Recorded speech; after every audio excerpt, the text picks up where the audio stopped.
Hello, boys and ghouls. Welcome to episode 147 of Dads from the Crypt. My name is Jason, and tonight I'm joined by Mondo. Hello. Hello. And Jody. Hello. Hello. How are we, gentlemen? Yeah, you know. It's summer. Okay. The kids are up from just how men in their school. 40s answer that question. Yeah. What are you doing? That's, you know, There. When I was at Maryland Death Fest, like day 4, one of the bands, the guy goes, "How's everybody doing?" I said, "Not amazing, actually." We're all old. and all the old people around me, we all laughed. I was like, "Yeah." Thanks for asking, but it isn't. I'm not. My feet really hurt. So How are you, Jason? I'm good, man. I've been feeling pretty good lately. You always ask us how kind we're of- doing. We never ask you how you're doing. That's right. I know. I've been waiting almost 3 years. Well, it happened. Every time we sign off, Jason just sits in his room for a minute. It's like, fuck. I Not don't know. today. I don't know if you can mention the specifics, but it looks like you might have a cool opportunity coming up in your personal life. Maybe. We'll see. It's looking very promising, but I don't want to jinx anything or, we'll see. But you got a little pep in your step because I think I think you're really. I hope it works out for you, man. Really. And I'll tell you what, magnesium. I don't know what it is, but I started taking magnesium supplement and magnesium and calcium, and it's definitely perked me up a little bit. I'm not sure what that means. So magnesium, though, take it at night, and that magnesium will actually help you sleep. It does. Yeah. You can also use what I like to use is a magnesium foot cream. You rub it on your Sounds like feet. double fun. I do. I like my feet being rubbed. I like magnesium. So, but There you go. my bedtime routine is a. Go. I want to say something dirty. routine. I didn't Go go for there. But my legit bedtime routine is usually I go from the gym around 8:15.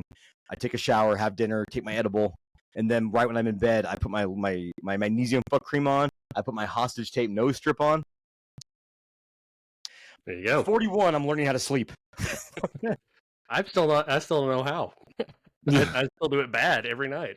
Yeah, it's not always that great. Like I'm acting like I get the greatest sleep, but as you can look with the bags under my eyes, Yeah. ain't working all that great. I gotta load up my CPAP with its distilled water, take some nose spray to kind of, moisten things up there. Did you ever watch the TV show The League about fantasy football? Yeah. When Taco walks out wearing the other guy's the Rux in that thing CPAP machine, he goes, "Bro, this automatic bong is awesome." Yeah. I could see if we ever all make it to Chattanooga Film Festival, Jody smoking weed out of Jason's CPAP machine. Out of Jason's CPAP. Those fuckers are expensive, so please don't. Though last night, one of the things I usually do right before bed is take my dog for a walk. And came in last night. It's dark. I don't have a flashlight or anything. He's got a full-on fried chicken thigh in his mouth. Where'd he get that from? I have no idea where he got it from. And earlier today, he did the exact same thing about the chicken legs. I don't know if someone Got a got stash. drunk and left their bucket of chicken somewhere on their path.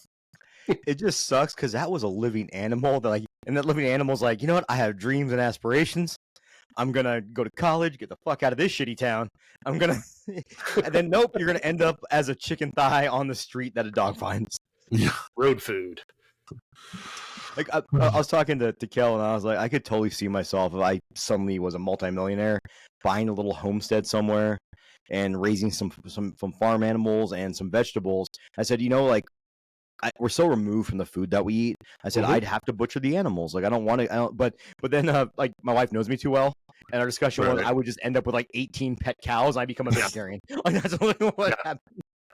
Well, I always hear stories about my great grandma. Like my dad remembers days when they would come over for Sunday lunch, and she would walk out in the field, grab a chicken by the neck, and snap it with a little flick of her wrist.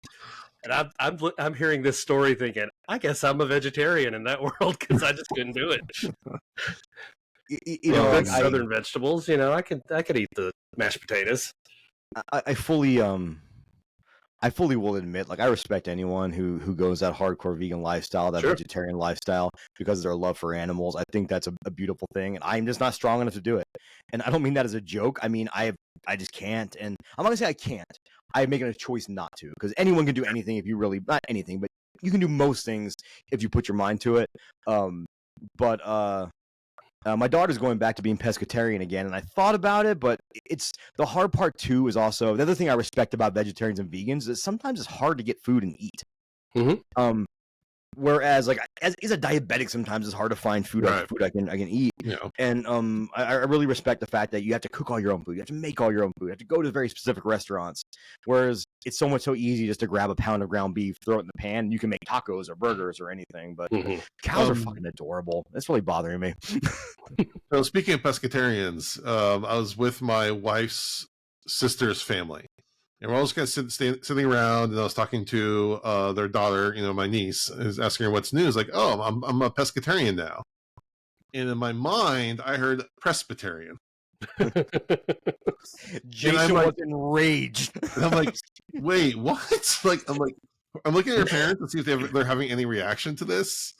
I'm like, so she's Christian now?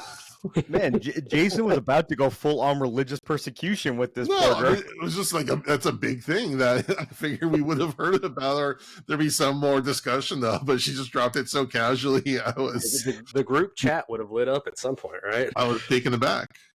No, not that there's anything wrong with that. Yeah, man. Yeah. No Jesus, no peace, as they say, right? But that can be taken both ways, though. Different. I know. Yeah, use the word no. Yeah, I'm going there. But yeah, it was just one of those. I didn't know what a pescatarian was, and my brain just supplemented another word that was close to it. One of the best parts of being atheist is no one can make fun of my religion because I don't have one. It's amazing. All right. Speaking of atheism, of ways to live, of the mortal coil that we all ponder, let's talk about this week's Twilight Zone episode. This is my non-transition. We're talking about an episode that at least was rated the third best in I forget which magazine, but one of those magazines people used to read. Reader's Digest. It's like Reader's Digest, one of those, or maybe it's Entertainment Weekly. We're talking about It's a Good Life, which premiered on November 3rd, 1961. Jody, give us a plot synopsis. All right. So of the ones that we've talked about so far, I think this one probably has the most plot happening because it's like a scene from a extended, like you could see this being like a 30-minute clip out of a 2-hour movie. But we're dropped right in the middle of it. And I love that we just kind of are put in this world and have to figure it out with a little bit of Rod Serling to guide us. All right. So we meet at the beginning. Rod keeps talking about how we're going to find out about this monster that terrorizes his entire town. And then we find out that it is a 6-year-old boy named Anthony. And the reason why Anthony terrorizes the town is because Anthony has godlike powers. Like he can do anything. Literally anything he wants to do can be done just by using his mind, including mind reading. He has taken his town of Peaksville, Ohio, and somehow completely cut it off from the rest of the universe. There is no communication with the outside world. There is no participation in the outside world. I didn't even know if the outside world existed in this Peaksville, or if it's just Peaksville is the only people left. No, they did mention at some point that he did make everybody disappear who he didn't like. So he has complete control over everyone. And so because of that, everyone does everything they can to keep Anthony happy.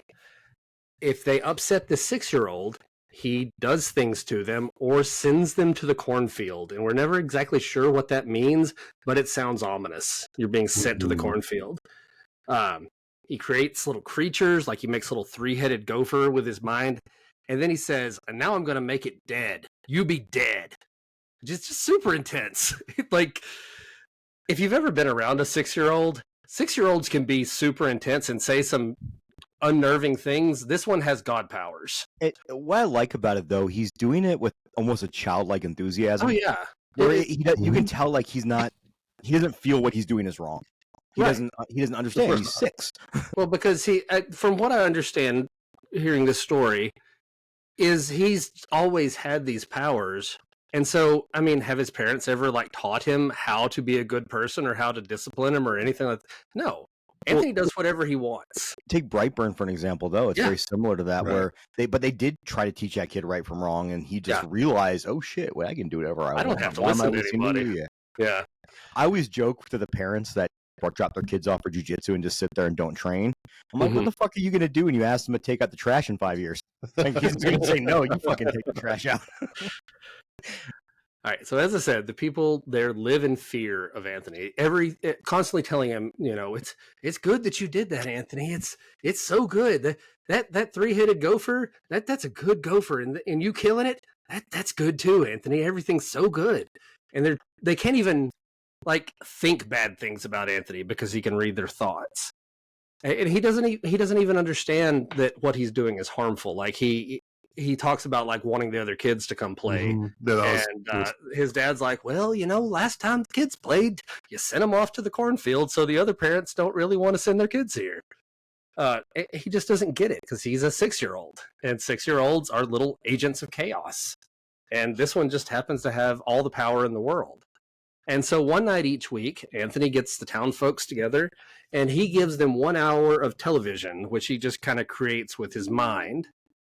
And so they sit around and watch a claymation dinosaur thing, but it's surprisingly gory for TV in 1962. I was really surprised what they were able to get away with putting on his TV, because there's a lot of blood. Was that based off a real stop motion? Yeah, it was from a movie. Okay. Yeah, he pulled something from a movie, but in the realm of the story, it's just he created it with his mind. Well, it's funny because some people are like, "Oh, wouldn't it be great if we had something else to watch?" And then if he looks at it, they're like, "Oh no!" And I'm like, "You know what? I could watch that movie over and over again. It would be fun." I don't know though, man. I have watched YouTube with my 7-year-old before, and it is awful. The videos that they think are fun on YouTube, they are terrible videos. Hey man, it's different generation, brother. I'm saying, anyway, I could just watch dinosaur footage forever. Sure, I'm okay with that.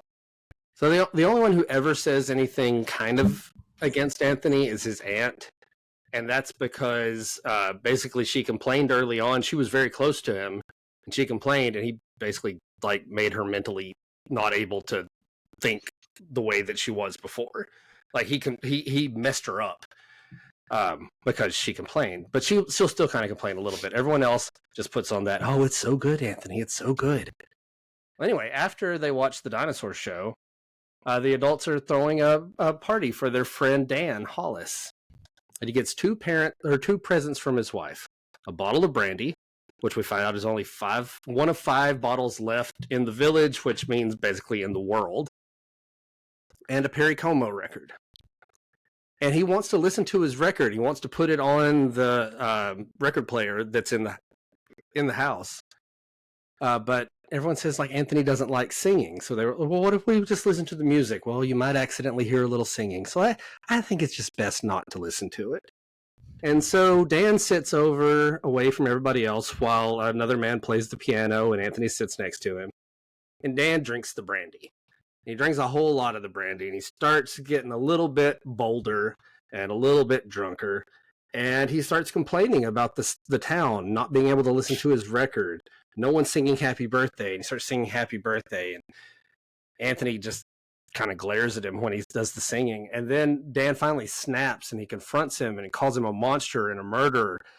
And then Dan starts saying, okay, he's mad at me right now. While he's mad at me, anyone, sneak up behind him and bash him in the head and end this, please. He's concentrated on me. Guys, he's looking at me right now. Someone please do something. And no one is brave enough to do anything. His aunt reaches for a fire poker for half a second, and it's no. And so Anthony gets mad at him, yells at him, and says he's a bad man, and turns him into a jack-in-the-box, which I assume also kills him. And his wife, he's just a head with a spring, So well done, though, because they just show the silhouette of the head popping out, and you hear his voice. I was like, that's pretty inventive way to show that death without actually. Obviously, this came out in the 1962. 62, yeah. You can't just show someone being decapitated back then, apparently. Yeah. So his wife breaks down. Everyone else is horrified. And his dad's like, please wish him into the cornfield. Like, we don't want to keep looking at this horrific thing. And so Anthony does. And then they look outside and notice that it started to snow. Well, it's the middle of the harvest season, and the snow's going to kill off their crops, which they're cut off from the outside world. There is no other food coming in. They have to grow it. And so his dad kind of freaks out and yells, Anthony, you're going to kill all the crops. And everyone stops him. And they all say, it's good. It's good that you're making it snow, Anthony. It's so good. And tomorrow it's going to be another good day. And that's where it ends. It's just this little snippet into this world. And I love that it doesn't give us like any explanation beforehand or any outro. We just get to spend a little time in a weird place. And I think it's great. All right, Mondo, go ahead. I'm going to tie this into Tales from the Crypt, and they get so much out of a handful of actors in one room. Mm-hmm. And it's very easy for an episode, episodic, or even episodic television or regular television, whatever, to become very boring when you have those constraints. And they somehow make it very intriguing. And there's a essence of an aura, I guess, of uncomfortableness and tension through the entire episode that made me uncomfortable watching it as a viewer in the best ways possible. That's a compliment. I love the way that, like Jody said, I love the way that it's just this snippet. It's just this, you're watching this moment, this small piece in the plight of all these human beings. And it's really hard to hate a kid who's 6 years old and probably doesn't know 100% right from wrong. He's still trying to learn that, but he realizes he has these powers and can do whatever he wants. So I thought that was beautiful, but also if anyone ever comes to my house and tries to play a Perry Como record on my record player, I might decapitate them. Just saying. Guess we know we're getting Mondo for his birthday. Perry Como is actually, have you guys ever heard any of his music? Oh, yeah. He's a great singer. Don't get me wrong. He has a great voice. I fucking can't stand his music. But, again, as a theater kid, I went through a phase where I was listening to Sinatra and the Rat Pack and all that stuff. Perry, I was a weird kid. Let's just go with that. He was kind of more of like a boy bandish singer back then than the Rat Pack was. The Rat Pack was talking about doing smoking and drinking and slapping women. That's my favorite song of theirs. Smoking, drinking, slapping women. It's a great song. It's Nat King Cole and I think Dean Martin, and it's called "In the Doghouse." Have you heard that song? I don't think so. They're talking about being in the doghouse and your wife gets mad at you. And in the middle of the song, fucking Dean Martin just goes, but we're joking a lot here, Nat, but sometimes you just gotta slap him. And Nat goes, yeah, slap him. I'm like, what the fuck? This is some fucking crazy shit. Back in that innocent time of American history. If you want another fun song, it's the A to Z Blues. A to Z Blues. It's someone talking about his wife cheating on him, so he carves the alphabet into her body. Jeez. and they say metal's bad. Yeah, dude, like all we do is talk about like ripping entrails out of a virgin's. See you next Tuesday. To be fair, the man that sings that song now, George Corpse Grinder Fisher, in his spare time wins carnival prizes and donates them to children's hospitals. Yeah. So, metal's fucking wholesome, man. We just want to think we're badasses and scary, but I will fucking cry if I run over a pigeon. So I would kill a human being. Not really. I might though. Before I'd kill a fucking animal because. This is the side thing, but when I was dating my wife, like we were both 17-year-olds, and I was driving home one night. 17. We've always lived out in the woods. Like I live in the woods now. I lived in the woods as a kid, and we're driving home, and a bunny just runs like a baby bunny runs in front of our car and gets hit, and I'm out there like falling apart, and my girlfriend at the time's having to be like, "It's okay. There's nothing you can do about it." Like I'm falling apart in the middle of the road trying to. This bunny. Jeez. When I was driving home from Paul, again, another aside. I know Jason loves how when we go off the rails. Yeah, so it's great going. I was driving home, and it's a 2-lane road when you get through Palm Springs to start on the main freeway. And there's a wild dog in the middle of the road eating roadkill. So I'm like, fuck, he's going to get hit. So I pulled over to the side, And I got out of the car and I said, buddy, come here. And he just looks at me and started growling. And he looked like but not like a growl like, I'm worried, more like I will fucking murder you if you try to get my food from me. So I actually had some beef jerky in my car, which was my only meal of the day, and I threw it out on the side of the road, and he ran to go get it, and then I took some cardboard from the back of our work van and pushed the roadkill to the side of the road, hoping he'd go on the side of the road and eat it. So like I get it, dude. Like when it comes to animals, they don't know any better. Yeah. And they're adorable, little fuzzy, beautiful creatures. So yeah, anyhow, getting back to the episode. I really did enjoy this one. I thought they did. I don't remember. I remember this episode, but I don't remember it being so bleak. Mm-hmm. And I love the ending of it because he might have just killed the whole town and killed himself by destroying the crops. But I also have a feeling, though, he could make food appear if he wanted. I was going to say, theoretically, if he wanted to. If he wanted to. That's but he doesn't want to. Like the thing about Billy or Anthony is he could have made a utopia. Like he could have made this wonderful world for everybody, but instead it's Anthony's kingdom, which is a 6-year-old. Yeah, he thinks he did. Yeah. He thinks, I think in his mind, he thinks that nobody wants these negative people around that have negative thoughts. Yeah. All right, Joey, so I did feel for the guy when he's like, I just want to listen to some music. Yeah. Like I fell for that guy because I wouldn't be able to live in that society. I'd be the head in the jack in the box or whatever. Yeah, I love this episode. I love it because when you watch the Twilight Zone, a lot of them have, like they have good stories that have a clear beginning and end, or they have like a clever twist, like the guy who wants to read, but he breaks his glasses or something. This one, I just feel like they just went, let's just do something scary. Like, we're just going to tell a scary story. There's no moral. I mean, even Rod Serling at the end is like, no comment. Like, we're just showing you this because it's cool. Like, this is a cool story and we wanted to tell it to you. No lie, when I got LASIK done, part of my inspiration was that episode where he breaks his fucking glasses when he can read all the books in the world. Yeah, I get it. But like, it's such a cool little glimpse into a world. Like, I want more of this world. I want to know more of what happened, what led to the, like, again, I feel like you could have taken this episode out of the middle of a movie that had a whole bunch of backstory and, resolution to it, but they don't. It's just, you're just set in here, you see a scene happen, and that's it. And I kind of love that. Yeah.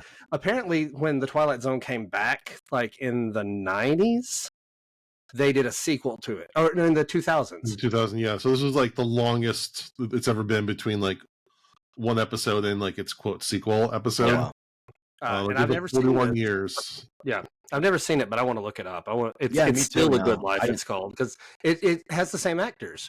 No Bill shit. Mummy still plays Anthony as an adult. Cloris Leachman is still his mom. Like, they bring all these actors back. Yeah, and he has a daughter. I think that's I don't know much about it. I know he has a daughter. This is one of those stories I think that I'm surprised more people haven't tried to reprise it, because I think you could take this story and obviously modernize it for different time periods. But I think it's one of these stories that'll, and kind of the sign of a good story is you could take this and drop this into any era and have an effect. Yeah, and you can update it if you want to, but I think it would be fantastic. And the Simpsons did their parody like in the second Stress of Horror, and it's it's fantastic because that's Bart.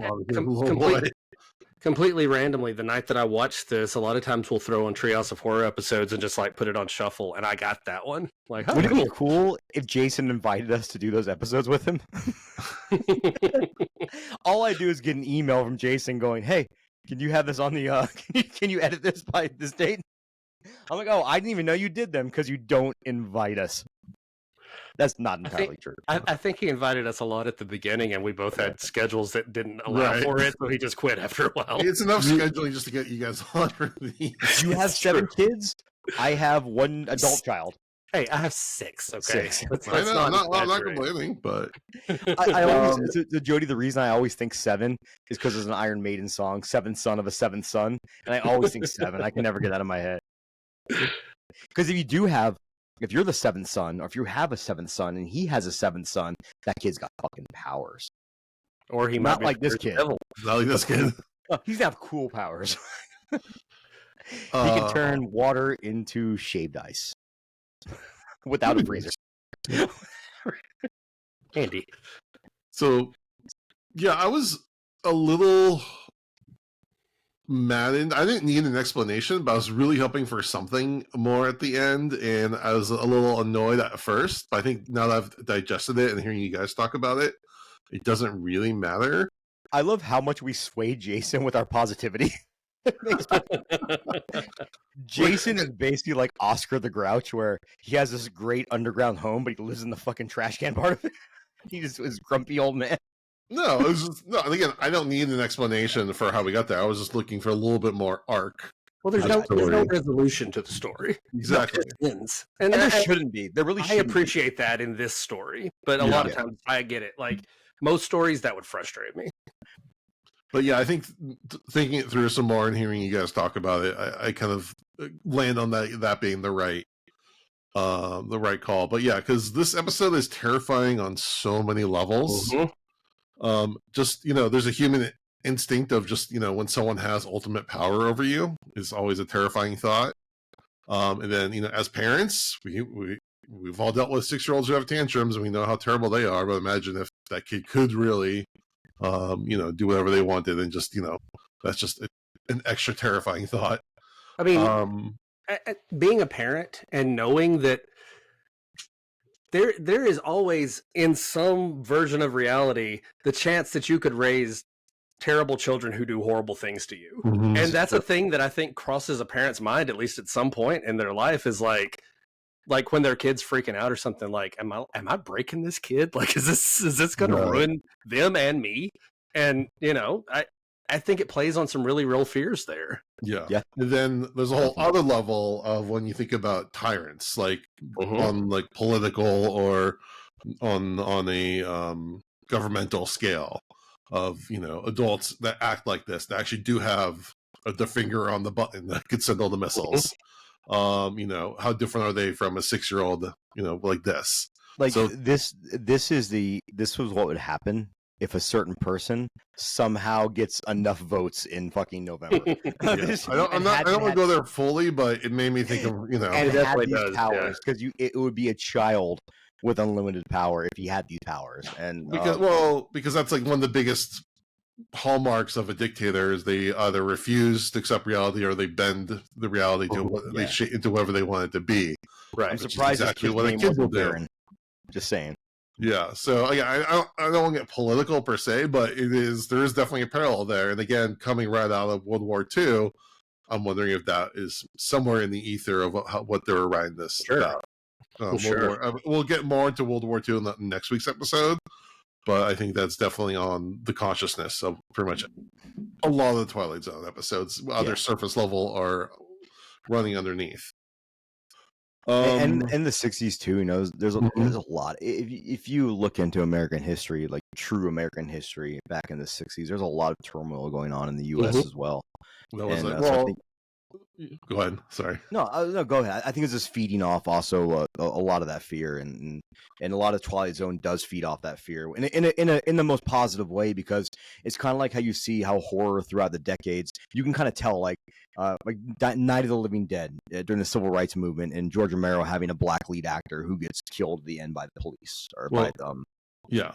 Well, and this is what I was saying. This is early 60s where these things are kind of bubbling up. Yes. Right. But society is polite to try to cover over all those things that are kind of happening and building up in the background. So when people are watching Leave It to Beaver, it's like, oh, this is the nice society. This is how we all really think that we are. But no, really behind the scenes, there's so much else happening to other people in society. Right. So we're all covering up like, oh, it's all fine. We're all good. Yeah. But there's really something festering in society that will only, grow and explode more later in the decade.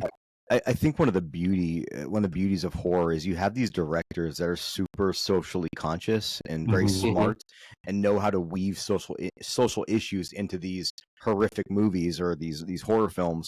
And it really is kind of I think it's interesting when you go back and research or look at like what came out during what time. How in Mhm. the '80s a slasher was a big deal during Reaganomics and everything, Mhm. and then how the zombie movies were in the '70s, and it's kind of cool to see how like horror has kind of navigated these social issues better than most genres have. Oh, yeah. Oh, yeah. And don't get me wrong, like as much as I love horror, I love dropping an edible and watching Dropout TV for its ridiculousness, Yeah. or dropping an edible and watching It's Always Sunny in Philadelphia or something stupid like that. And I think it's good to have a balance of both. But I don't think a lot of those other It's Always Sunny subtly actually attacks a lot of these issues Well, without really Yeah, pushing it's it. always. But I mean, it's always horror and comedy because you don't have like Yeah. romantic comedies Yeah. aren't going to address this. Action movies, or maybe on some level, but like it's really horror and comedy that's playing off of yeah, either those fears or those taboos of what's going on. Like Borat is a very good example. So yeah, this was directed by Lamont Johnson. He done a ton of TV, like pretty much everything that was popular. He did at least one episode of. He did 6 Twilight Zone episodes. The main character, the boy Anthony, is played by Bill Mummy or Mummy. I'm not entirely It's sure. Mummy. Is it Mummy? Okay. Mhm. So he actually was Will Robinson in Lost in Space. So Yep. another iconic character. And then I was a big Babylon 5 fan back in the day.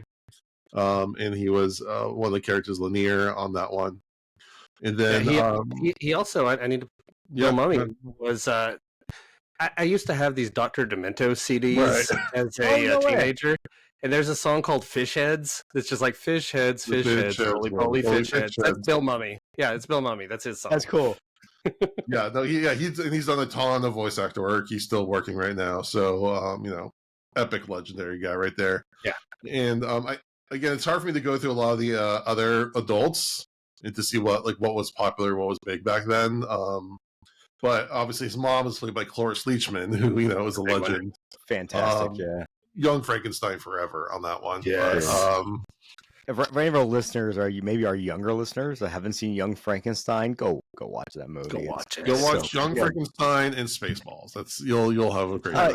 Okay, if we're gonna go with Mel Brooks, our good friend our fun Aunt Mhm. Whitney turned me on to High Anxiety, Yeah. which I had never seen before, and I fucking was crying with laughter in that movie. On my wall of VHSs behind me, the orange one that's right to the side of my head. That's Blazing Saddles. Yeah, So Blazing like, Saddles. And Robin Hood Men in Tights is one of my yeah, love it. favorite movies in the history Yeah, of film. I was watching Spaceballs recently. So my wife either hadn't seen it or she hadn't seen it in a very long time, and why not watch Spaceballs? And what occurred to me is that the trick to those kind of parodies is just make a good movie of that genre and then layer the comedy on top of it. Don't set out to make a silly, funny movie. Make a good sci-fi. Make a good Frankenstein. That's why all those like not another whatever movies, like teen movie, epic movie, because it was references, reference, I think and not like a good movie. Yeah, you could take out all the jokes from Spaceballs and you'd have a really good sci-fi movie. Yeah. Yes. And I think a movie almost like Scary Movie, I know they're very, very beloved, but I felt like they were laughing at the genre and not laughing with the genre. Sure. And where I think a horror comedy like Tucker and Dale versus Evil is using the genre. Horror fans. Yes, for the horror fans. And I think, I'm with you on that. I think there's a fine line there. But we digress. There's a lot to unpack in this episode. At least it's a real roller coaster ride. And I do feel like it's like the middle chapters of a bigger story. And it is based off of a story by I can't remember the name, but which is supposed to like bleaker. Like I think in that story, the only thing I remember reading was that the boy was like a grotesque physical monster. It wasn't just a normal boy. Okay. So it's probably a bit different, but like I said, I would have loved to watch another half hour of this, but I think he really got the point across, especially in the Twilight Zone mold. I haven't watched Twilight Zone since I was probably a kid, actually, because it was on syndication here when we had our horror host, Count Cool Rider, who does Counts Customs now. If anybody watches that show. I don't, because he's a kind of weird guy. He also has a bar and a band. His band sucks, but his bar had some cool bands show up. But anyhow,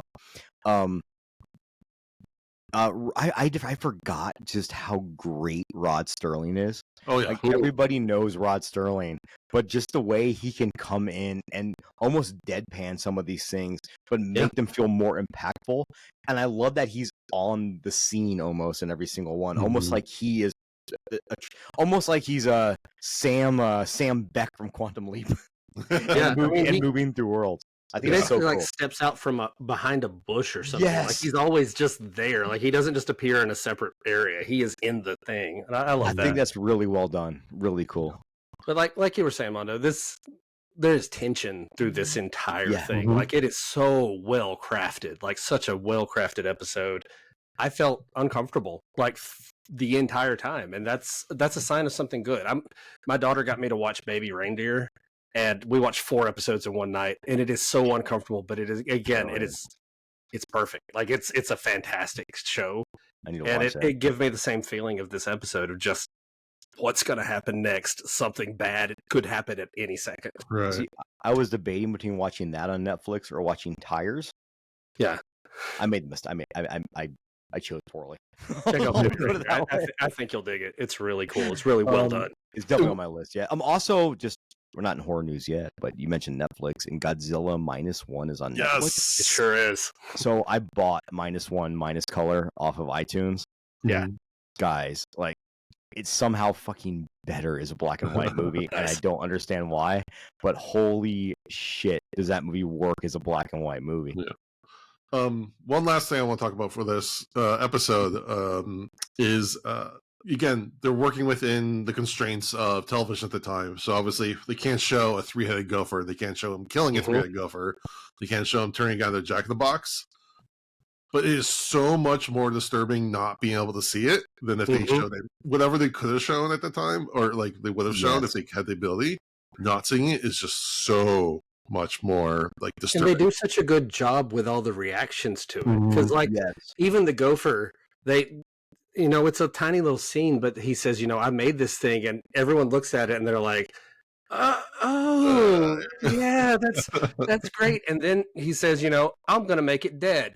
Die, gopher. And like you can just everyone's very subtle facial reactions of this is nightmarish what we're watching, but we can't show it. It very reminded me of very Alfred Hitchcock style. Yes. Yeah. Where you're not going to see the violence, but the actresses or the actor's response to the violence makes you uncomfortable. Texas Chainsaw Massacre, another great example of that, where they didn't quite show people will watch. People who haven't seen that movie in years will tell you it's the goriest movie ever made, and it's PG-13. Right. Because they do such a great job, like you said, Jody, with the implication of what happens. Like, you can feel those actors' trauma. Yeah. When I was talking to Greg Nicotero, who makes some of the best, effects ever. Name drop. Well, I'm just saying, one of the things he said was, yeah, you can make this really cool, grotesque effect, but it's really how people are reacting to it that sells it. That was. Well, by the way, Jason, that was a good interview. I just want to say. Yeah, it ended up being good because we went through a lot of editing issues. But and we talked about like in Alien, when the chest burster scene, the thing really does look ridiculous if you just stop the frame. It doesn't look that great. But seeing everyone like holy shit reactions because they kept it a surprise to everybody. Right, they didn't know what that was their legit reactions. We almost key in more on the emotion that the actors are having than what we're actually seeing the thing. That happens with the Jack in the Box thing. Like someone turning into a Jack in the Box is silly. Like it's an inherently silly thing. But in this, it is not silly because you hear the people screaming and crying and just the horror that they have from seeing it. And even though we don't see it, you start filling in the gaps and like, what's it like? What's it look like? It kind of reminds me. Torso, like it's a whole. Yeah. My buddy was talking about Lord of the Rings and the Hobbit movies, and he was telling me, and I didn't know, I've not seen the Hobbit movies. I love that book, but I'm also like, it doesn't need to be stretched out to 3 movies. The movies were not good. Yeah, but he was telling me one of the problems was, I guess, Ian McKellen had to act 90% of the movie with a green screen. He doesn't like doing that because he couldn't get natural reactions. And when you have a wonderful actor like that can't do it, I think a lot of times when you can do that stuff on set and have everybody there, it's very impactful because you get real life reactions. Sure. And I think it might have been Nightmare on Elm Street, where they didn't let any of the kids see Freddy into the first time he popped up in the scene, and it freaked them the fuck out. And Right. there's something to be said for that, and just the beauty of that old filmmaking. And I've harped on it before, but those old classic films, those classic reactions, and the classic physical effects, it's got a different feel to it. You can feel the actors reacting to the effect, not reacting how they feel they should react, if that makes sense. And I think this episode brought a lot of that out, and I thought it was so well done. All right, let's move to our episode rating. Jody, start us off. Yeah, this is an easy for me. This is a 5. Like, this is top tier Twilight Zone. I love a lot of episodes, but this is one of those that I will always rewatch. Mondo. I don't know if you remember this, but there was a wrestler by the name of John Cena. And John Cena's catchphrase is, "You can't see me." And he'd hold up 5 fingers, because 5 is what this episode gets. It was a long road, but we got there. It wasn't that long, brother. Well, I was trying myself in, like, where we're going, but it was a twisty road. I was prepared for a longer road, let's just say. I can be for both, so I apologize. No, I dig it. Yeah, I'm a 5 as well. There's so many layers to this. It's viscerally terrifying. Yeah. I'm gonna hunt down that sequel now. I got to see more of it. Yeah. All right. Let's move on to some song of the day. The best segment of the show, but I couldn't even say it with a straight face. As decided by your daughter's coworkers. We're not going to talk about that ever.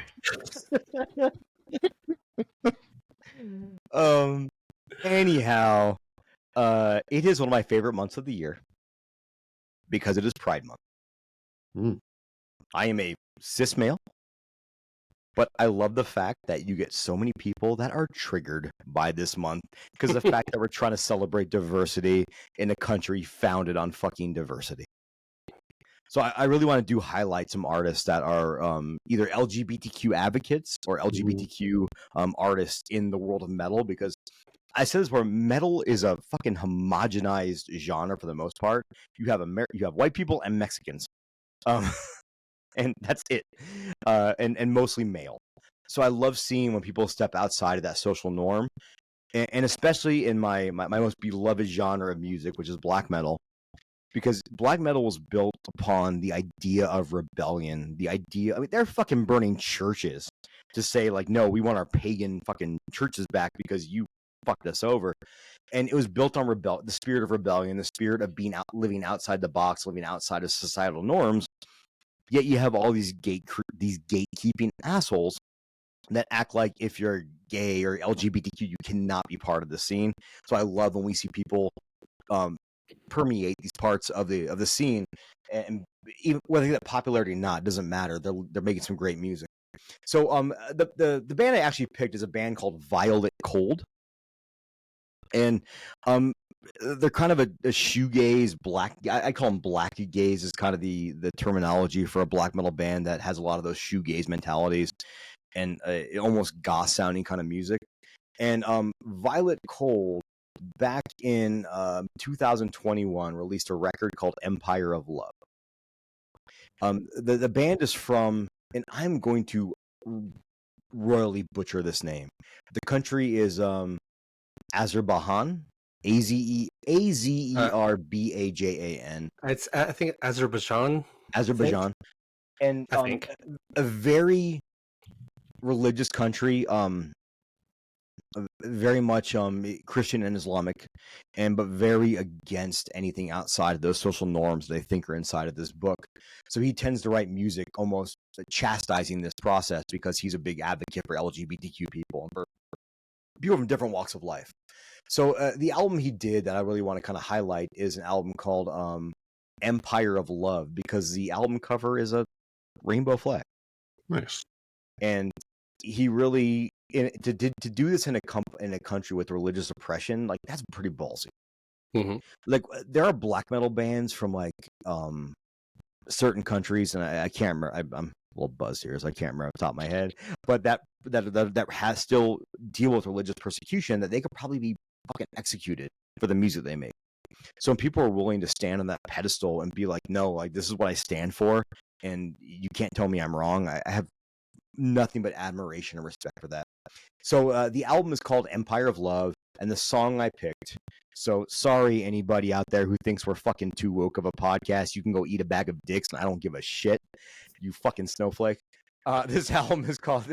The song is called Pride, off the album Empire of Love, from the band Violet Cold. And you want to know what, dude? Like, I'm kind of crass, and I'll talk some shit, but do not fuck with other human beings because they want to be who they want to be. Like, I don't give a fuck who you are. I don't care how much of a badass, whatever. Like, dude, like, the dumb part is everyone that gets mad about Pride Month. You know what fucking LGBTQ people want? Just a disrespect. They don't give a shit if you agree with their lifestyle or if you understand their lifestyle. They just want to be treated with the same kindness that everybody else wants to be treated with in their day-to-day lives. So it really frustrates me when people on this month use it as an excuse to be fucking bigoted. And it's like, dude, like, if you didn't have to respond to the Athletic post about a WNBA team, you could just shut the fuck up and life would have moved on and you wouldn't have pissed anybody off. And you know what? Maybe you don't understand it, but you'd be at least being somewhat of a decent human being. So if anybody out there is listening to us and they have a problem with LGBTQ or a problem with wokeness, go fuck yourself. And I don't want you as a listener. All right. Put that on Dads from the Crypt Talk. And I'm okay with that though. Like Jason's like, oh, fuck, we're gonna lose followers. It's like, dude, like I don't just release a video that's like a special message to all our listeners. Go fuck yourself. Great. What is an Anchorman? Go fuck yourself, San Diego. I have to fire you, Ron. I have to fire you. Bing boom bow. Like that's one of my favorite parts of the whole fucking movie. I love that movie. Yeah. The second one, not as good, but it had its moments. It's still funny. When they're deep frying food in the back of the van and he just walks in the back of the van because of the cruise control. And then you also have to laugh at them getting arrested for smoking crack on TV. Mm-hmm. And the ghost of Stonewall Jackson. I don't know why. That guy sucked, but it's funny because he's dead. All right. I don't know where to go from here except to say, Jody, give us some horror news. All right. I can rant more about my hatred of fucking bigots. No, I 1,000% agree. I know you guys keep do. the show moving. Dude, that's why you guys are my boys, because we're all on the same page when it comes to that. We're all very open about, like, I can just be who you want to be and let people be who they want to be, unless they're fucking racist or Nazis or fucking bigots, and then you can fuck them up. But other than that, also don't try to fight a bigot unless you know how to fight, because I don't want to see like all my buddies getting their ass whipped by a bigot, because I'm gonna have to go fucking kill this guy. And if any of our listeners out there have gotten their ass whipped by a bigot, take a picture of them, let me know where they're at. I will come choke them unconscious. You have to bleep part of this. That's episode. the $50 Patreon level is Mondo beat up a bigot. $50, I'll come destroy I'm not gonna beat somebody up or fuck somebody up because you didn't like the way they looked at you at the store. But if they said some shit that was bigoted, or racist, or homophobic, I'll do that shit for free. Just buy my plane ticket though. I'm not fucking rich. All right, so all right, let's start with the releases. Released yesterday in theaters is the Korean. Well, no, it released on VOD yesterday. It was in theaters back in March. Exhuma, the Korean movie. No way! I didn't know that. It is out on VOD right now. We also have a movie. It looks maybe dumb, but I'm always down for shark movies. But on Netflix, just released today, June 5th, is the shark attack movie Under Paris. A shark comes to Paris in the rivers and it eats people. Okay. Yeah, I got one of those clickbait articles like best shark movie since Jaws. So like, Now, I assume most shark movies I watch are going to be okay, but I'm also okay with just about every shark movie too. Like, set it in a new location and it makes it interesting. Like, there's one that just came out called No Way Up. It's about a plane that crashed to the bottom of the ocean, and then there's sharks in the water. Okay, cool. I'm in. Like, I don't need Yeah. anything else. That's enough prescription for me. I saw something funny it was a meme and it said the mayor in Jaws is still the same mayor in Jaws 2. Voting matters. Yeah. Right. I laughed so hard at that. I'm like, yeah. All right, another release that I am very excited about. Finally, to select theaters and VOD this Friday, June 7th. Trim Season that we watched Yes. at CFF last year. The weed-based horror movie about witches and folk horror type stuff and weed trimming. It's just great. It's a great movie. R.L. Vita is an independent filmmaker that's a big fan of CFF. Like they're very connected. She's doing some cool stuff. I'm excited for this. I can't wait to watch it again, and not just because of the weed thing. Like it's a good movie. It was my favorite of CFF last year. It wasn't my favorite of CFF because I can tell my favorite in a second, but it was a wonderful movie. It's a great witchy horror movie. Like it's just good. And let's be honest, Jane, what's her name? Jane Balder, Jane Badler, Think Badler. you're who played the matriarch, the protagonist or antagonist. Dude, she has to be in her like mid to late 60s. And hot as fuck in this movie. I'm just saying, like, she was, dude. Like, I don't know. Well, now I'm sold. Domineering women that scare me. I'm in. If I can say real fast, and I hope you guys will watch this movie. My favorite movie from CFF came out a few weeks ago on VOD, which is the last movie ever made. Highly recommend it to everybody out there. It is not horror, but it is. It's something I think genre fans can appreciate, though. Yes, I was definitely like it's one of those movies at CFF that surprised me because I didn't expect it to be my favorite movie, and I watched it and I was like, I need to go take a walk because it hit me pretty deep and in the best ways possible. Like it's a beautiful story, so I highly recommend that to everybody. Right, so those are releases. We also got a couple trailers that are worth talking about. Yes. I feel like we'll talk about these for a few minutes before we get into the rest of the news. First off, we get the Alien Romulus trailer. It's good. It's Freaking good. great. It looks so good. Damn. So I went to Monsterpalooza this weekend. They had the director, Fede Alvarez, was doing a panel.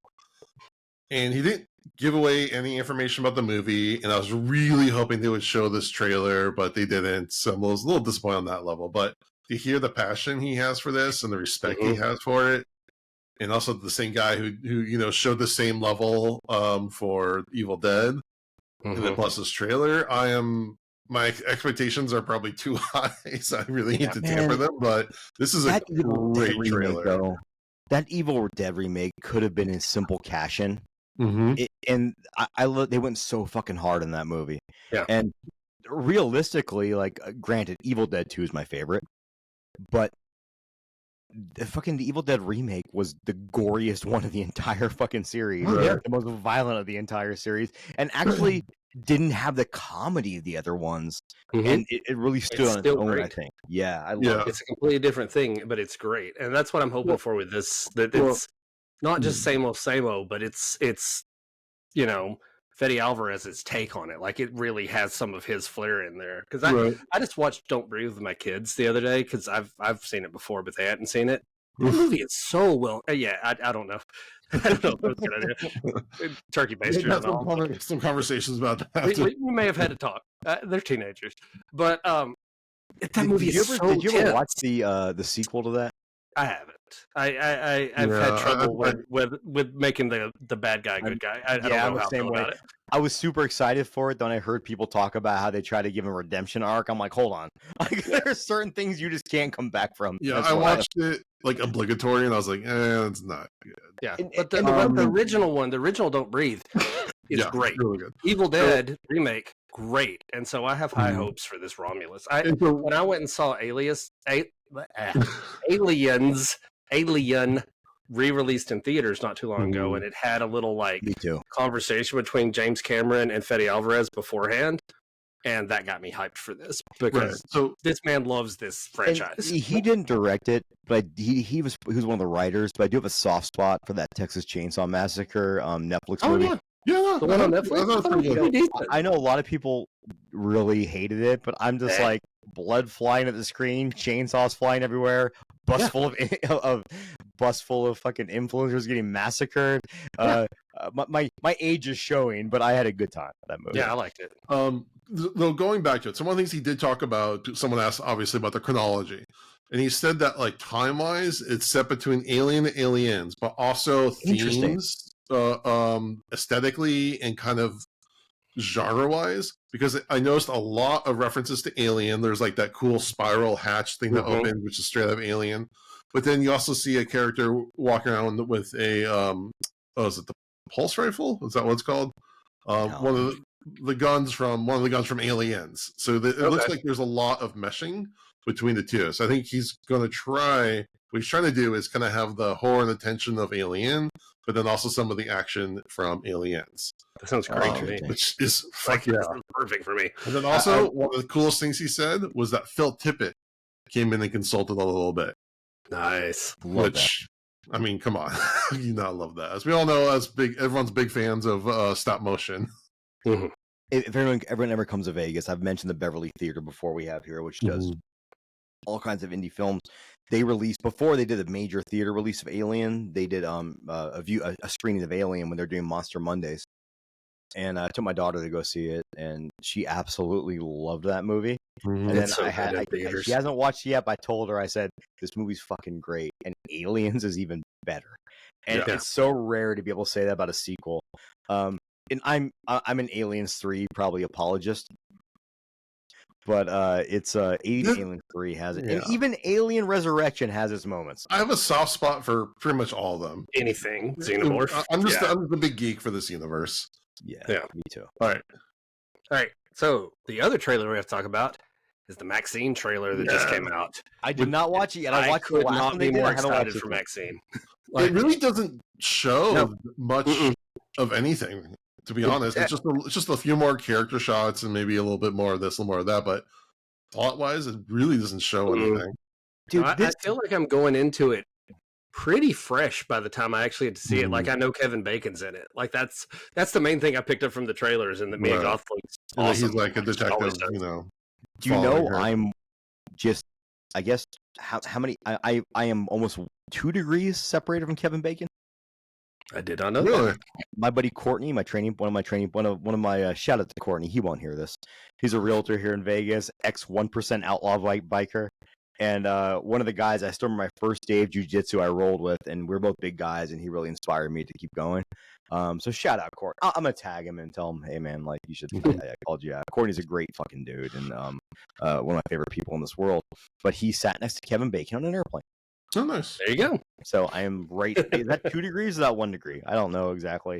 1 degree would be him. 1 degree would be if I met Kevin Bacon, right? Yeah.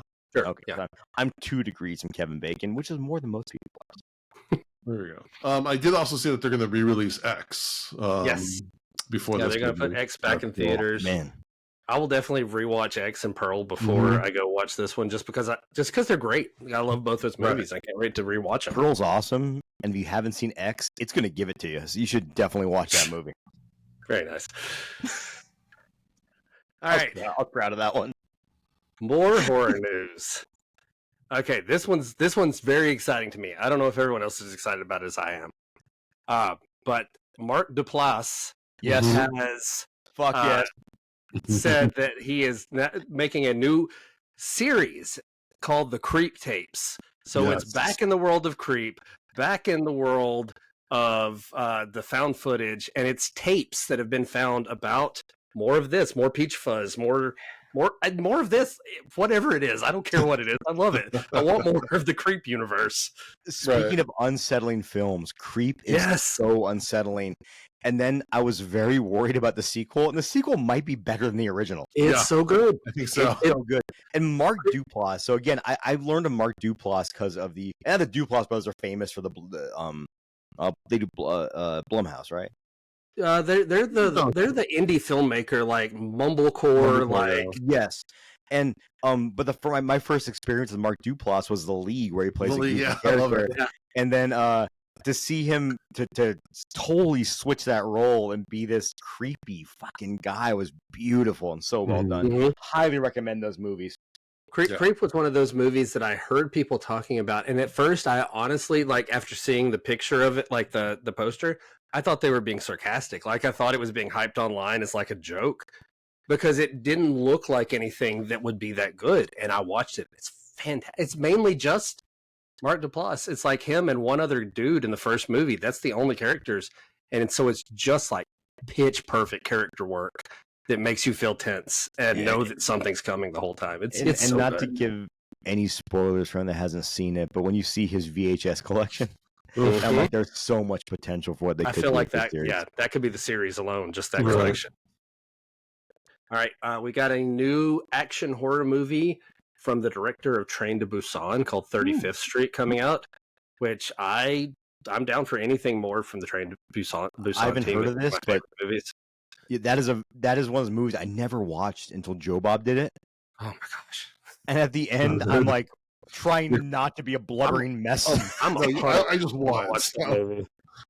That is a fucking like So my favorite brewery that got bought out, they have they're called beer zombies now. Mhm. But they have all their in the back. They have all their bright tanks. So they keep all the beer. And they named them based on zombie films, and some of them suck. I'm not gonna lie. Like one of mine would have been a Lucio Fulci zombie. Just saying. But they do have one. They named Train to Busan. I thought that was super nice. cool because It might be my favorite zombie movie. it's one of those It's up zombie there. movies that the zombies aren't the focal point. No, The focal point is the relationships that you deal with. I don't want to give any spoilers because if you haven't seen it, like fucking go see this movie. It's so good. that freaking salary man, the guy who's just that coward man. Oh, I hate him so much. Man, He So makes me so good. mad. But this new movie is actually his first English language movie too. oh so shit, okay. There we go. I'm fine with that too. There have been several Asian directors who have made a transition to English language movies and have done freaking great here too. Speaking of transitions to English speaking movies, can I give a little dose of horror news? They're Sure. talking about doing a Hostel series Yes, with I saw fucking that. Paul Giamatti. And Yes, I've talked about it before, real fast. If you haven't seen 30 Coins, like what the fuck are you doing with your life? Like go see. Oh, I have a funny story about this too. But go see 30 Coins because 30 Coins is fucking awesome. And season 2 with Paul Giamatti is holy shit good. I'm like, how do you top season 1? And they're like, we're just gonna go batshit crazy, and it fucking works. And Now I it's saw a still guy Iglesias, walking. right? Yes, Day of the Beast, one of my favorite movies of all time. And I saw a guy at Maryland Death Fest with the Day of the Beast shirt, the same one I fucking own. I said, dude, rad shirt. And he goes, oh, my brother got it for me. I said, have you seen the movie? He goes, no. I'm like, God damn it. All right, let's fight. Also, Fire in this parking lot. yeah, shout out to our friends at my friends at Paul Bearer Press. They had a fucking booth set up in Milwaukee at Maryland Death Fest, selling all kinds of cool horror stuff. So Cool. I bought a hat because I don't want my head to get sunburned. I don't wear hats. I have a big fucking head. And a koozie. But shout out to those guys, man. It was cool for them to show up at a metal festival and sell their wares. No, I'm really excited for this because I could take or leave Hostel 1, but I love Hostel 2. It is just a guilty pleasure because a lot of it focuses on the business side of it, the clientele. And that is so fucking great. And if this movie is like Paul Giamatti as like the president of Elite Hunting Club, So good. I will love it so much. Jason, watch 30 Coins, please. I know. I just need the time. Paul Giamatti is probably my favorite actor in the world. Mhm. He's amazing. Have you guys watched Billions I haven't. on Showtime? He's amazing in Billions. I highly recommend that No, series. he's got the chops to do anything. But The Holdover is my what was the one favorite movie of every year. Was he in The Leftover, or was that what was the one that No. came out around Christmas last year? The Holdovers. Holdovers.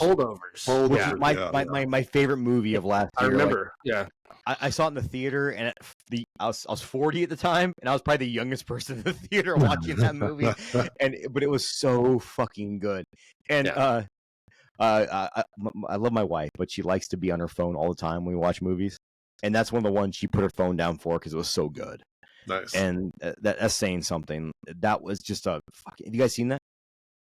I haven't yet. I haven't. Damn it. I I thought you know. were my friends. You haven't seen any of my favorite movies, guys. Damn it. I'm leaving. Sorry. I'll see you guys next week. It's on. You guys can both access it. If Yeah, you I know. want I know where to watch it, but Yeah, It's on my thing and the but, thing.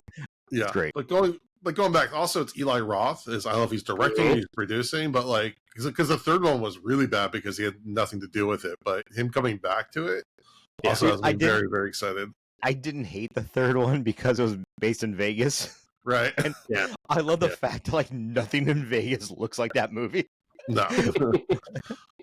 So that was a big surprise today on many levels. Yeah. Real fast, speaking of Vegas, have you guys seen Con Air?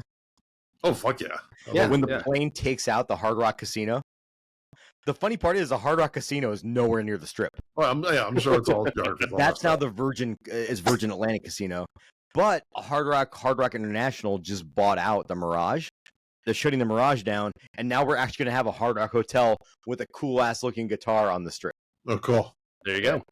Con Air in real life coming soon. Yeah, it's going to make like to anyone that watches that 5 years from now, it's going to make sense. They should have it so the guitar like falls in half, splits in half like every half hour. Dude, that'd be awesome. Con Air is great because have you heard John Malkovich's interviews about that movie? Oh yeah, that's great.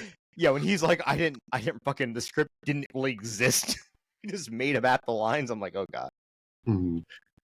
All right, I got one more thing worth mentioning. So have you all seen the movie Turbo Kid? Yes. Love Turbo Kid. Love Turbo Kid. Summer of '84, also from the same team. Summer of '84, I think, is great. It's Dude, one of those. It's Summer of '84 lost me at the ending, and But- only because I was so invested in the characters. Okay. And I mean this in another good way.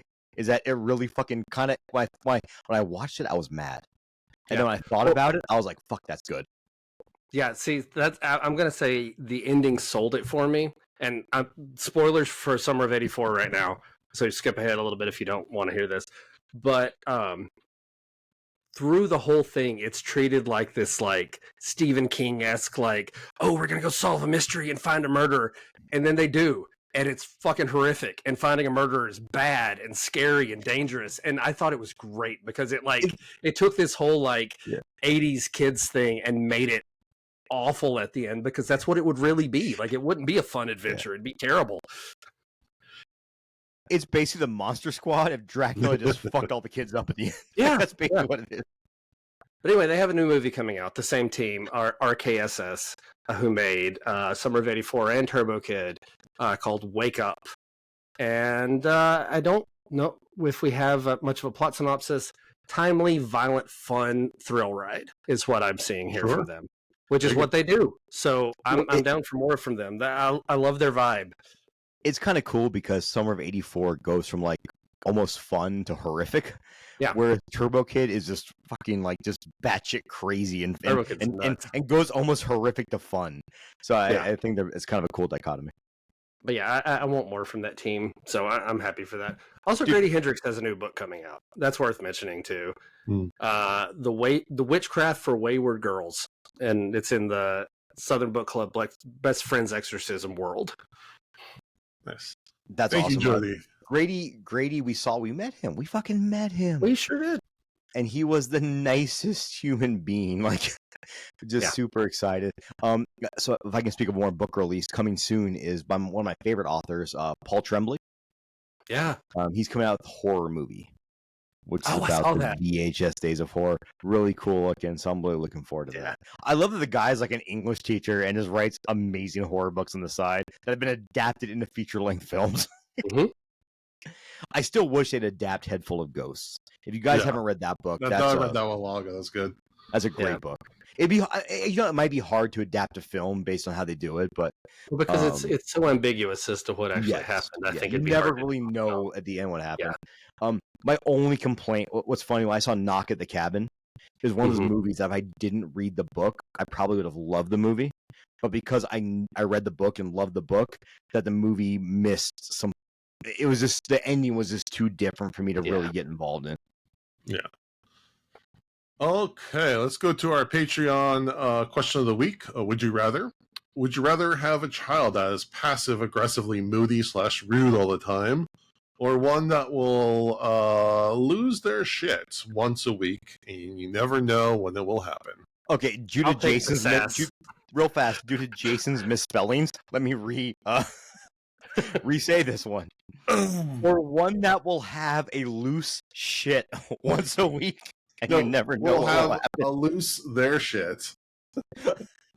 I know. I try to do these real quick at work when I remember to do them. So I don't know what it sorry. is. Like, it's my pet peeves when people misspell lose to loose because it's two Yeah. fucking different words.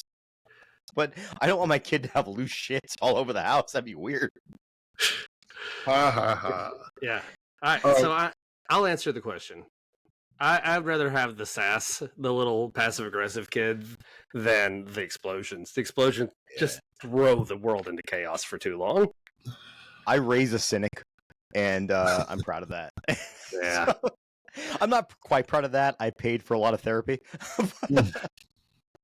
But my child is witty as fuck, and like from a young age. Whatever passive aggressive sass my kids have, I probably gave to them. Right.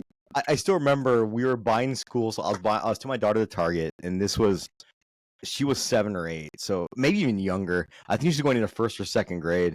So this is back in like 2008, 2009, and we were going through Target, and she's buying some folders, and she bought some Lisa Frank ones. And the cashier goes, "Oh, a unicorn! That's my favorite animal." And my daughter looks at her and goes, "That's stupid. It's not real." And I'm like, I'm trying not to die of laughter. But I'm like, holy shit, this is my child. With this one, the 6-year-old with no filter. Right. So this one is a little bit hard because my daughter, who's about to be 10, is going through a very moody phase right now, and it's exhausting. It can be very exhausting. You guys don't even get it yet, man. Like, I know it's only get worse. It's painful because you're gonna have a time where your kid will hate you. Oh, trust me, it fucking hurts. It fucking hurts. It really does. Like, just being honest, it really does. But once you get through that, and they'll kind of realize, man, like, yeah, I was mad at Dad when I was 10 years old, but I get it now. Right. It means the world to me. I'm gonna just be a little bit whimsical or just emotional here, but my daughter sent me a post a while back on Facebook or on Instagram when it was someone saying, "Are you my dad in every? Am I your dad in every universe?" And the broccoli goes like, "No, but I don't know, but I really hope you are." And like that to this day, when I'm having a bad day, brings me up. Yeah. And so then I saw that she commented on it, and there's 3,000 comments. So I went through all 3,000 comments because I want to see what she said. And then I looked. Somehow her comment got hidden at the very bottom under hidden comments because she used the word "fuck." And the comment was, "I fucking love my dad," and that to me, like, that'll get me through my darkest days. Oh yeah. No, Because, I mean, no, I was at the end of the day, guys. Like, no matter what happens in your life, no matter like your job status or anything else, if you can produce children that are fucking just awesome people, that when they become adults love you, you had a great life. Like, you did everything right. Like, you tried to do everything right, but the end goal was successful, and it means more to me than anything else in the entire world. Oh shit! Jason rubbed his eye. Are you good?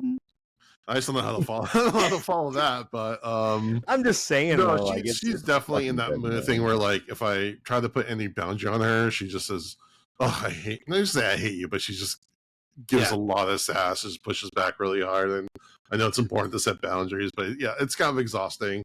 I get that. But I've also had, I've also gone through phases with my kids where they, they'll lose their shit, and that just kind of like ruins a whole day. So they're both difficult, and they just, do what you gotta do to make it through. We say a lot of times, whatever we're going through, like, it's a season. Like, we're in this, like, we just got to get through this. Like, this is going to be a while, and maybe it's going to be a tough time, and we're going to have to deal with this kid acting this way for a while. But it will pass. We know it will pass. Yeah. You just got to get through it. None shall pass. Yes, this too shall pass. It's all gonna be cool, man. Like, it's your kids will realize when they get older that when the times they thought you're being tough on them was for their benefit. It was not for and I'll never say that I made a lot of mistakes as a young parent. I made a lot of mistakes. But the one thing I never did was try to stifle my child's identity or make them try to be anybody but who they are. And that's the one thing I'm cool with in life. Our Patreons, they voted approximately 25% for the passively aggressive child and 75% for the loser shit child. Dude, no offense to our How many of those followers. patrons have kids? Come Yeah, on. this just proves that I love the fact that we're 3 fucking old dads and our Patreons are fucking single. Not single people, like our buddy Matthew. He's got a good living girlfriend, but they don't have people. Whitney's commented, as someone who was the loser shit kid, I feel moody all the time is better. Shout out to Whitney, man. Whitney is awesome. And then our friend Andy said, that's a hard one. I know I wouldn't be able to put up with a kid that was always moody and rude, so I'd take the once a week loser shit. Andy's in his 50s, and that dude goes way harder than I could ever go in my life. Like, I have nothing but respect for Andy.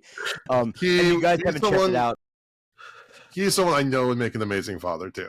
Definitely. And Andy's a great dude. I'll just put it that way. And his, what is it, Ghastly Ghouls. Look him up on Etsy. Check him out, man. Like, he makes some of the coolest shit I've ever seen. So fuck yeah, Andy. Like, keep doing what you're doing. I love the fact that he's doing these conventions now and like making money off them. That's so cool because this is a guy that was designing out of this world cakes that decided one day I'm gonna 3D print some shit and paint it. I'm like, I could never do it in a million years. Like, it's on top of great. a full-time job. Yeah. All right. Well, I think we've given some dad advice along the way tonight. So, in the sake of way of saying like it's fucking 9, it's an hour and 20 minutes in. Let's wrap this shit up. Yeah, pretty much. I think I'm around the hour 15 mark is when I'm like, okay. No, I respect that. Like, I do respect it. All right. Well, that wraps up another episode. Next week, we'll be reviewing the Twilight Zone episode, Death's Head Revisited. We appreciate everyone for listening.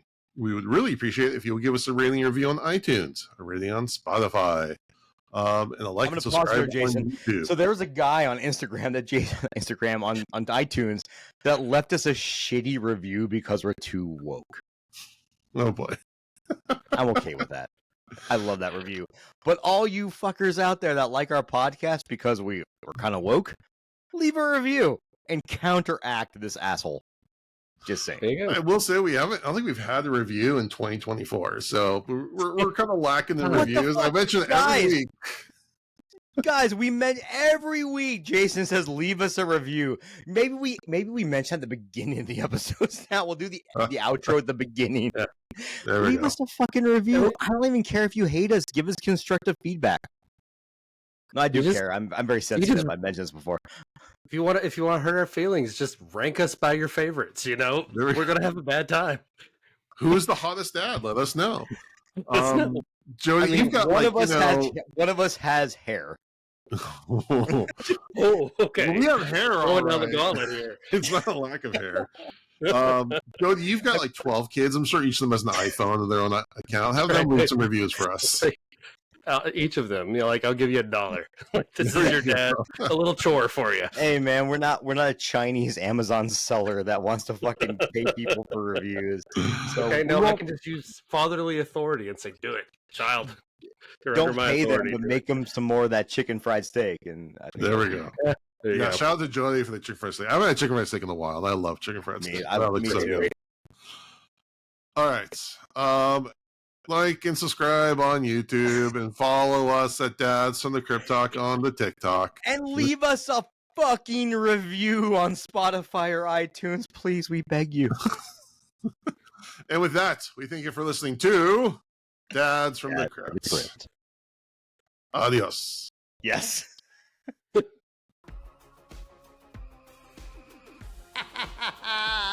Follow Dads from the Crypt on Facebook, Twitter, and Instagram, or I will follow you to the grave.